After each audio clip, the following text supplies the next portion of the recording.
নমস্কার বন্ধুরা, কেমন আছেন? আশা করি সবাই ভালো আছেন। এখন সকাল ৮টা বাজে। আমি আর ও দুজনে মিলে যাচ্ছি আমাদের বাড়ির পিছনের দিকে।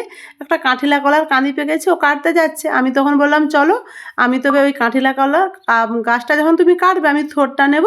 আমি ওই থোড় দিয়ে আজ একটা রেসিপি করব। ওই রেসিপিটি খেতে খুব সুন্দর লাগে, থোড় ভাজা। আর এদিকটাতে সেরকমভাবে আসাও হয় না বর্ষাকালের দিকটাতে। অন্যান্য শুকনো সময় আসা হয় জবা ফুল তুলতে, যেহেতু বর্ষাকালে দেখুন জলে পুরো ভরে গেছে এদিকটাতে। সেই অনেক দিন আগে কই মাছ যা ধরেছিলাম তারপর থেকে আর এদিকটাতে আসিই না।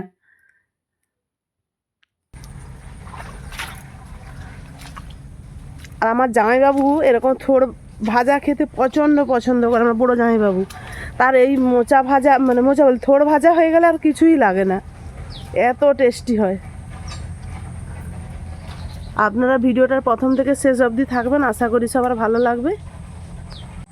এই যে কলা কান্দিটা দেখতে পাচ্ছেন, এইটা কাটা হবে, কিন্তু এইখানে জল দেখুন পুকুরের মতো হয়ে গেছে। এইটা আমাদের পুকুর, এইটা। আর এইটা এমনি ডাঙা, কিন্তু ডাঙাটা একটু গর্তর জন্য বৃষ্টি হয়ে গেছে, পুকুর আর ডাঙা সমান হয়ে গেছে জলে।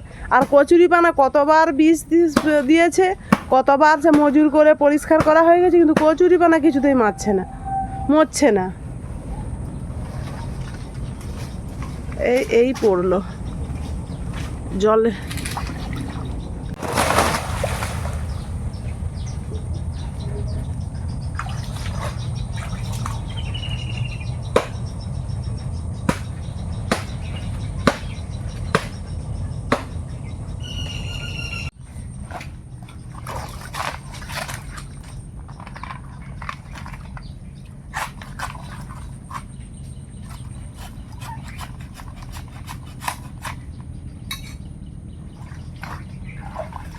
ছোট্ট কাঁঠিলা কলার আবার একটা পড়েছে দেখলাম।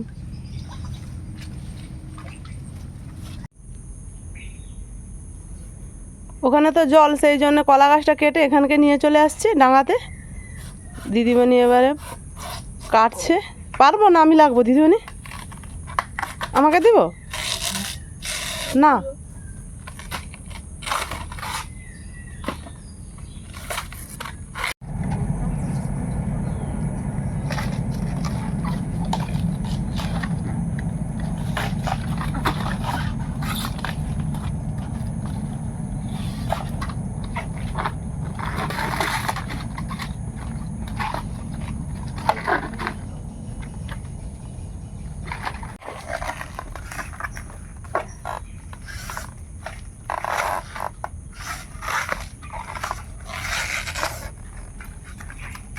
আর যদি যোগ থাকে, সরিষা তেল মেখে আসছি আমি দু হাতে।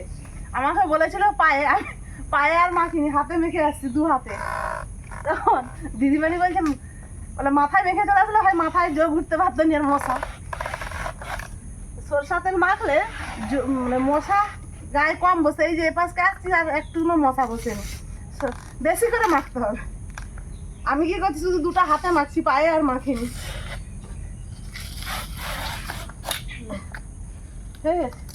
পিসিমণি জিতে গেছে, ফার্স্ট জিতে গেছে, মানে ফার্স্ট। আমি লাস্ট। পিসিমণি আগে থেকে লাগছে। বড় একটা থোড় বেরিয়েছে, থোড়টা খুব নরম গো, বেশি লাগবে না, এই দুটা হলেই অস্থির।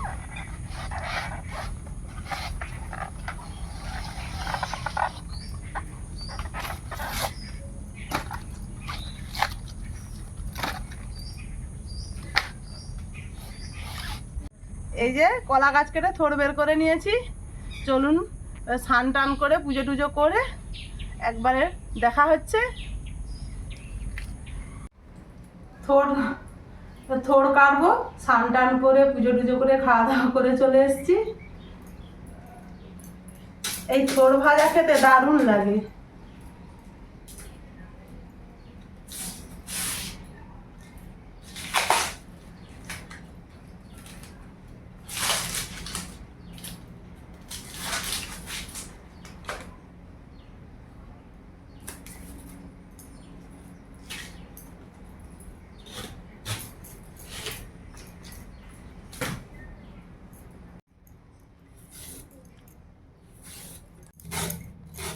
এই থোড় আমি ছোটোবেলা আমার মাকে রান্না করতে দেখেছি। আমার মা কী করতো, ছোলা দিয়ে জিরা আদা দিয়ে রান্না করতো, খেতে কিন্তু খুব সুন্দর লাগতো। আর থোড় ভাজাটা দারুণ লাগে খেতে।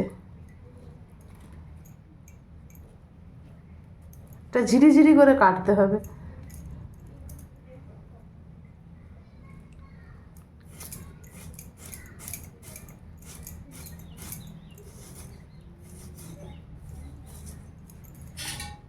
আর সঙ্গে সঙ্গে জলে রেখে দিতে হবে, না হয় কালো হয়ে যাবে।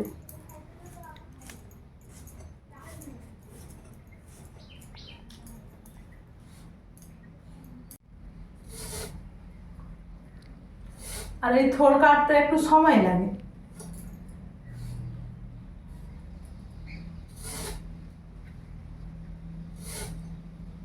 সবগুলো আমি কেটে নেই।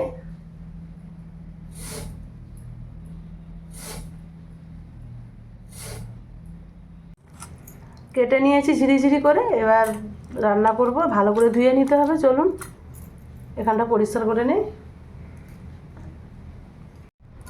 উনানে কড়াটা বসিয়ে দিয়েছি, মোচাটা ভালো করে ধুয়ে নিয়েছি।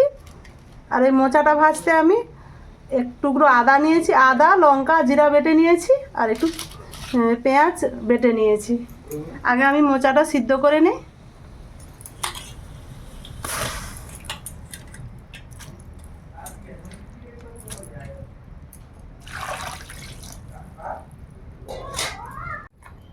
এখন হলুদ দেবো না, এখন শুধু লবণ দিয়ে আমি একটু সিদ্ধ করে নেব, না হলুদটা দিলে কড়াটায় দাগ হয়ে যাবে।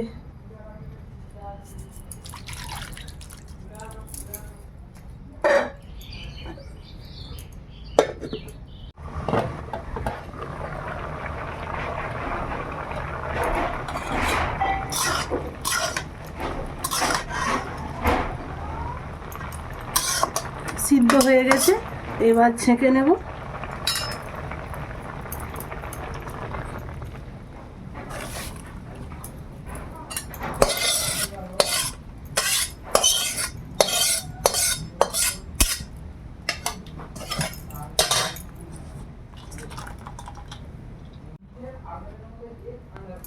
কড়াটা ধুয়ে বস করে দিয়েছি, এবার তেল দেব।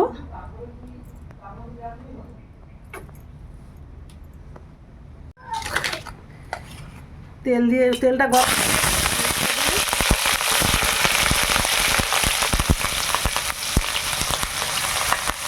হলুদ না দিলে তেলটা ছিটকাতে থাকে।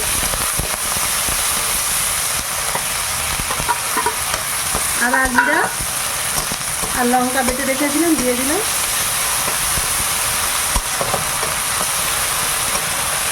এইটাও দিয়ে দেবো, কেননা এইটার সঙ্গে এটা ভাজা হবে।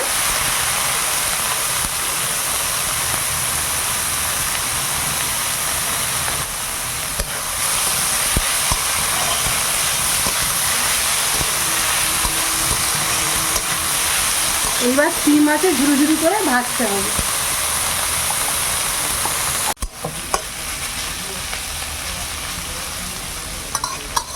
এটাও ঢাকা দিয়ে দিয়ে ভাজবো।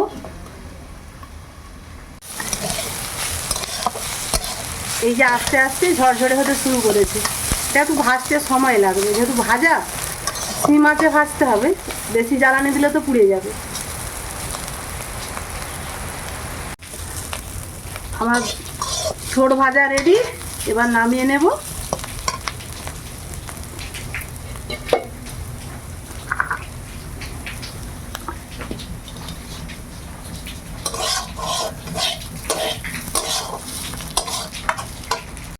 দেখুন ছোট ভাজাটা কত সুন্দর হয়েছে, গরম ভাতের সঙ্গে খেতে খুব সুন্দর লাগে। আর ভালো লাগলে লাইক কমেন্ট শেয়ার করবেন, সাবস্ক্রাইব করবেন। আজকের মতো